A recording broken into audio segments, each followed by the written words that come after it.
வணக்கம். ரொம்ப ரொம்ப முக்கியமான விஷயத்துக்கு தான் இந்த வீடியோ. Idea ready. என்ன ஐடியா கேட்டீங்கன்னா, இன்னைக்கு காலையில நம்ம அரசு சார்பில் 5000 ரூபாய் உங்க அக்கௌண்ட்டுக்கு வந்திருக்கும். எதுக்காக இந்த பணம்? நாங்க ஆட்சி பொறுப்பேற்றப்போ கொரோனா உச்சத்துல இல்லை, நாங்க சொல்லிக்கிட்டோம் உச்சத்துல இருந்துச்சுன்னு. உண்மையை சொல்றவங்க தெய்வத்துக்கு சமம் சொல்லுவாங்க. அதுக்கு முட்டு கொடுக்க 4000 ரூபாய் நிவாரண தொகை கொடுத்தோம். போன ஆட்சியில நிதி நெருக்கடி இருந்துச்சு, ஆனா நாங்க ஆட்சிக்கு வந்ததும் தேவையில்லாத வேலையெல்லாம் செஞ்சு அந்த நிதி நெருக்கடியை இன்னும் அதிகமாக்கிட்டோம் தான் சொல்லணும். நல்லாவே இருக்க மாட்டான். நாங்க ஆட்சிக்கு வர்றதுக்கு முன்னாடி மாசம் 1000 ரூபாய் தரோன்னு சொன்னோமே, செஞ்சோமான்னு கேட்டீங்கன்னா, தகுதி அடிப்படைன்னு சொல்லி தமிழ்நாட்டுல பாதி பெண்களுக்கு அந்த காசு கொடுக்காமலேயே 5 வருஷத்தை ஓட்டிட்டோம். 1000 ரூபாய் கொடுத்தோமே, கஜானாவை எப்படி காப்பாத்துவீங்கன்னு சிலர் கேட்டாங்க.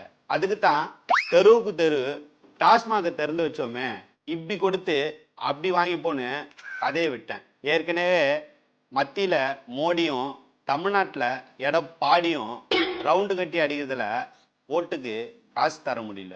அதுதான் மறைமுகமா மகளிர் உரிமை தொகையை யூஸ் பண்ணிக்கிட்டோம். யாரா நீ இவ்வளவு டேலண்டடா இரு? இப்படி விஞ்ஞானத்தனமா யோசிக்கிறதுல திமுக காரனை அடிச்சுக்கவே முடியாதுன்னு தான் சொல்லணும். இப்படிதான் பொங்கலுக்கு 3000 ரூபாய் கொடுத்தோம், அதே மாதிரி இப்போ 5000 ரூபாய், ஆக மொத்தம் 8000 ரூபாய் கொடுத்துருக்கோம். அன்பு சகோதரிகளே, உங்களுக்கு ஒரு வேண்டுகோள். அப்ப சொல்லி தொலை.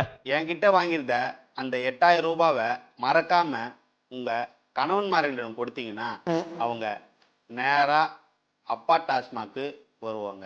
நாங்க கொடுத்த காசும் நேரடியா எங்களுக்கே திருப்பி கிடைச்சிடும். You are really a God gifted child. அதே மாதிரி இன்னொரு வேண்டுகோள், சொல்லுற வாக்குறுதியை செய்யாத இந்த அப்பாவுக்கு நீங்க வாக்களிங்க.